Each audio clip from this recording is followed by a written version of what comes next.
नमस्कार दोस्तों, मैं अंकित पटेल स्वागत करता हूं आपके अपने चैनल टारगेट टीचर में।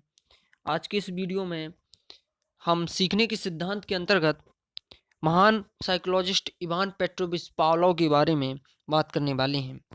इवान पेट्रोविच पावलोव एक रूसी मनोवैज्ञानिक के रूप में हैं। मूलतः ये रूसी मनोवैज्ञानिक हैं। इवान पावलोव महोदय के बारे में अगर बात की जाए तो ये शरीर क्रिया शास्त्री के रूप में जाने जाते रहे हैं।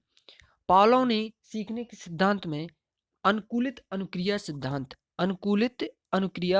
सिद्धांत पावलोव ने सीखने के सिद्धांत के रूप में अनुकूलित अनुक्रिया सिद्धांत का प्रतिपादन किया था। इसके बहुत सारे अन्य नाम भी हैं जिसके बारे में हम आगे पढ़ेंगे, लेकिन उसके पहले हम पावलोव के बारे में कुछ विशेष रूप से जानना चाहेंगे। इवान पावलोव जो है, इन्होंने कुत्ते पर प्रयोग किया था। इन्होंने किस पर? कुत्ते पर प्रयोग किया था। दूसरी बात कि ये जो वैज्ञानिक हैं वो रूस के थे और पाचन क्रिया से संबंधित ये डॉक्टर थे। ये पाचन क्रिया के से संबंधित डॉक्टर थे। इन्होंने ये जो अपना अनुकूलित अनुक्रिया का सिद्धांत है 1904 ईस्वी में प्रयोग किया था। 1904 ईस्वी में ही इन्हें चिकित्सा के क्षेत्र में नोबेल पुरस्कार भी दिया गया था। इवान पेट्रोविच पावलोव की अगर हम बात करें तो इनकी जो जन्म हुआ था वो सन 1849 ईस्वी में तथा इनकी जो मृत्यु है वो सन 1936 ईस्वी में हुई थी। मैं पहले ही बता चुका हूँ कि ये कहाँ के थे। ये रूस के निवासी थे और मैं ये भी बता चुका हूँ कि ये शरीर क्रिया शास्त्री थे, यानी कि एक शल्य चिकित्सक के रूप में थे। और इन्होंने ये जो थे वो पाचन क्रिया के डॉक्टर थे, यानी चिकित्सक थे। उन्होंने अपना प्रयोग कुत्ते पर किया। इन्हें मुख्य रूप से अनुबंधन का पिता कहा जाता है। याद रखिएगा, इन्हें जो है अनुबंधन का इन्हें जो है अनुबंधन का पिता कहा जाता है। इन्हें अनुबंधन का क्या कहा जाता है? पिता कहा जाता है। इस बात को आप नोट कर लीजिएगा। अब इस सिद्धांत के अन्य सारे नाम भी हैं जिनके बारे में मैं आपको बताना चाहूँगा। सबसे पहले इस सिद्धांत के बारे में आप इसके और नाम हैं जिनसे क्वेश्चन बनता है उनके बारे में जान लीजिएगा। सबसे इम्पोर्टेंट है CR थ्योरी। सबसे इम्पोर्टेंट है CR theory, classical response theory. Classical response theory CR का फुल फॉर्म होता है classical response theory. CR theory के नाम से भी इनका सिद्धांत प्रसिद्ध है। इनका सिद्धांत शास्त्रीय अनुबंधन का सिद्धांत के नाम से भी प्रसिद्ध है। इनका सिद्धांत प्राचीन अनुबंधन का सिद्धांत के नाम से प्रसिद्ध है। परंपरागत अनुबंधन के नाम से भी प्रसिद्ध है। संबंध प्रतिक्रिया का सिद्धांत, प्रत्यावर्तन का सिद्धांत, संबंध प्रतिक्रिया का सिद्धांत और प्रत्यावर्तन का सिद्धांत भी इनके सिद्धांत को कहा जाता है। अनुबंधन का सिद्धांत, शरीर शास्त्रीय सिद्धांत और कई सारे इनके सिद्धांत के नाम हैं जो आप नोट कर लीजिए। परंपरागत प्राचीन अनुबंधन का सिद्धांत, ठीक ना। इनका सिद्धांत का नाम एक और है प्रतिक्रियात्मक अनुबंधन का सिद्धांत, ठीक। उद्दीपन अनुबंधन अनुबंधन का सिद्धांत भी कहा जाता है। उद्दीपन अनुबंधन का सिद्धांत क्लासिकल या शास्त्रीय अनुबंधन में बता ही चुका हूं, ठीक। एक नाम इसका और है प्रतिस्थापन सिद्धांत। क्या कहा जाता है? प्रतिस्थापन, सब्स्टिट्यूशन थ्योरी, यानी कि प्रतिस्थापन सिद्धांत।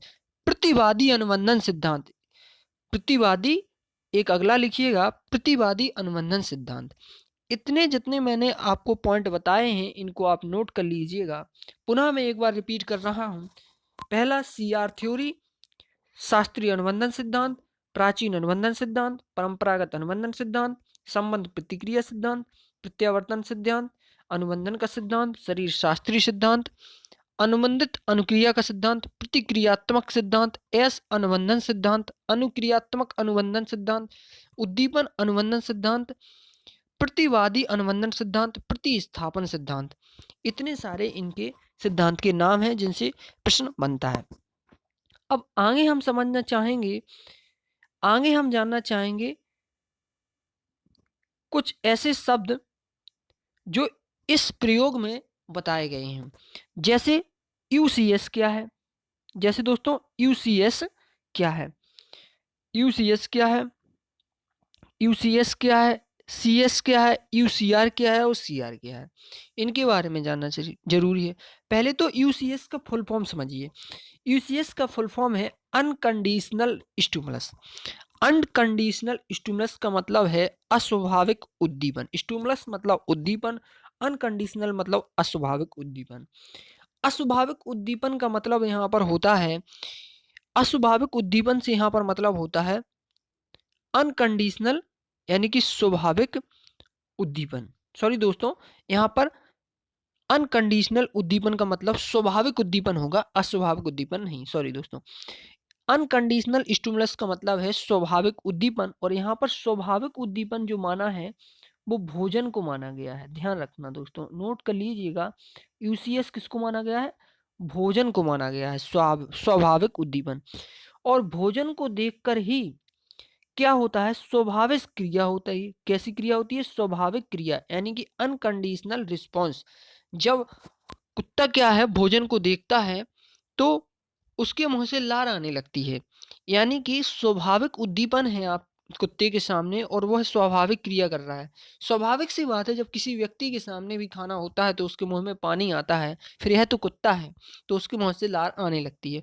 तो स्वाभाविक उद्दीपन और स्वाभाविक अनुक्रिया क्या है, यूसीएस क्या है, भोजन है, और यूसीआर स्वाभाविक अनुक्रिया, ये क्या है, ये है आपका लार का आना। लार का आना क्या है, यूसीआर, यानी कि अनकंडीशनल रिस्पॉन्स या स्वाभाविक अनुक्रिया। इसके बाद सीएस की अगर दोस्तों बात करें, जो सीएस है इसके बारे में अगर बात करें कि सीएस क्या है, तो सीएस के बारे में समझिए दोस्तों। जो सीएस है इसको कहते हैं कंडीशनल स्टिमुलस। क्या, कंडीशनल स्टिमुलस यानी अस्वाभाविक उद्दीपन। ये क्या है, अस्वाभाविक उद्दीपन। अस्वाभाविक उद्दीपन यानी कंडीशनल स्टिमुलस है घंटी की आवाज। क्या है दोस्तों, नोट कीजिएगा, अस्वाभाविक उद्दीपन यानी कि कंडीशनल स्टिमुलस। कंडीशनल स्टिमुलस क्या है, घंटी की आवाज। कंडीशनल स्टिमुलस क्या है, घंटी की आवाज। और दोस्तों, कंडीशनल स्टिमुलस के बाद कंडीशनल रिस्पॉन्स की अगर बात की जाए, कंडीशनल रिस्पॉन्स की अगर बात की जाए तो वो भी क्या है, लार का आना। ठीक, यानी कि स्वाभाविक स्वाभाविक अनुक्रिया। स्वाभाविक अनुक्रिया, तो हमने बताया था कि स्वाभाविक अनुक्रिया लार का आना है, अस्वाभाविक अनुक्रिया भी लार का आना है। यानी क्या होगा इस प्रक्रिया में, वो इन शब्दों के मतलब आप समझ गए कि यूसीएस पुनः नोट कीजिएगा। यूसीएस क्या है, भोजन है। यूसीएस क्या है, भोजन है। यूसीआर क्या है, लार का आना है। सीएस क्या है, घंटी की आवाज है। और सीआर क्या है, लार का आना है। अब इसको समझिए कि क्या होता है, वास्तव में हो क्या रहा है, इन चीजों के बारे में आप जानिए। तो यहाँ देखिए, सबसे पहले प्रथम चरण में पावलोव महोदय क्या करते हैं, एक कुत्ते का ऑपरेशन करते हैं। उसकी ग्रंथि जो होती है, सैलिवा ग्रंथि, जहाँ से लार बनती है, उस सैलिवा ग्रंथि का ऑपरेशन करते हैं। क्योंकि ये पाचन क्रिया से संबंधित चिकित्सक थे तो इसका ऑपरेशन करते हैं और उसका संबंध एक बॉक्स से करते हैं जहाँ लार एकत्रित हो जाती है। अब ये क्या करते हैं, उसको जो है एक किसी रस्सी से या किसी भी जगह पे बांधा जाता है और उस कुत्ते के सामने भोजन रखा जाता है। लेकिन ध्यान रहे, अचानक भोजन नहीं रखा जाता है।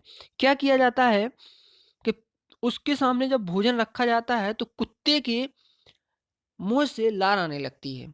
ठीक, स्वाभाविक सी बात है।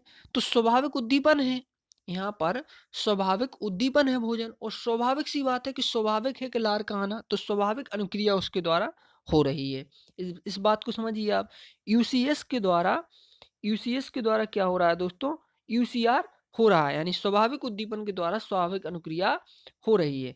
अब दोस्तों दूसरे चरण में क्या हो रहा है, दूसरे चरण में क्या हो रहा है, पहले घंटी बजा रहा है पावलो महोदय। पहले क्या कर रहे हैं, घंटी बजा रहे हैं, फिर उसे भोजन दे रहे हैं। तो घंटी बजाना कैसी है, घंटी बजाना क्या है, अस्वाभाविक उद्दीपन का कार्य कर रहा है। कंडीशनल स्टिमुलस यानी अस्वाभाविक उद्दीपन का कार्य कर रहा है। और तुरंत याद रखिएगा, जैसे ही घंटी बजाएगा विदिन 5 सेकंड के अंदर वो क्या करेगा, भोजन को प्रस्तुत करेगा। टाइम इंटरवल यानी कि टाइम का समय अंतराल ज़्यादा नहीं होना चाहिए, ज़्यादा अंतर हो जाएगा तो ये गड़बड़ हो जाएगा। 5 मिनट का अंतर केवल और केवल 5 सेकंड का अंतर, सॉरी मिनट नहीं, 5 सेकंड के अंदर खाना क्या करेगा? प्रस्तुत करेगा, यानी कि स्वाभाविक उद्दीपन प्रस्तुत करेगा, तो क्या होगी? स्वाभाविक अनुक्रिया यानी लार आएगी। यही काम वो बार-बार करता है, घंटी बजाता है, खाना प्रस्तुत करता है, तो उसके अंदर उसके मुँह से लार एकत्रित होती है। ये काम जब वो बार-बार करता है, तो तीसरे स्टेज में बहुत सारी अवस्थाओं के बाद, बहुत बार यह प्रयोग करने के बाद, अगली बार वो क्या देखता है, तृतीय अवस्था में वह देखता है कि वो घंटी बजाता है, किंतु भोजन प्रस्तुत नहीं करता है। लेकिन घंटी बजाता है किंतु भोजन प्रस्तुत नहीं करता है, लेकिन फिर भी कुत्ते के मुंह से लार आती है। यानी ये क्या हो गया है? ये घंटी के साथ वह अनुकूलित हो गया है, यानी अनुकूलित अनुक्रिया यहाँ पर सीआर प्रस्तुत हो रही है। इसीलिए इस सिद्धांत को अनुकूलित अनुक्रिया कहा जाता है। यहाँ क्या हो रहा है? घंटी के साथ वो अनुकूलित हो रहा है और अनुकूलित अनुक्रिया कर रहा है, यानी कि भोजन ना भी मिलने पर, केवल घंटी बजाने पर उसके मुंह से लार आ रही है। यही सिद्धांत कहलाता है अनुकूलित अनुक्रिया सिद्धांत, यानी कि पावलोव का अनुकूलित अनुक्रिया का सिद्धांत।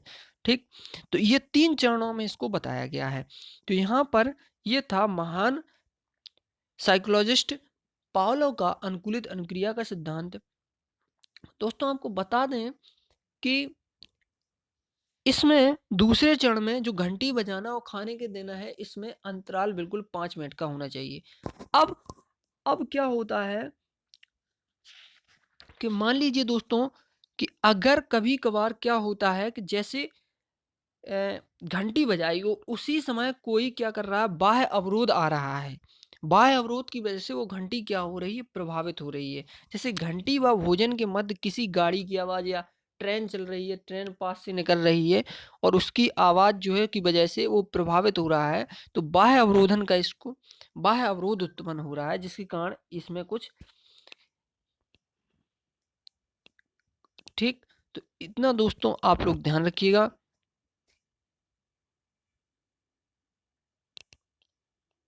नमस्कार दोस्तों।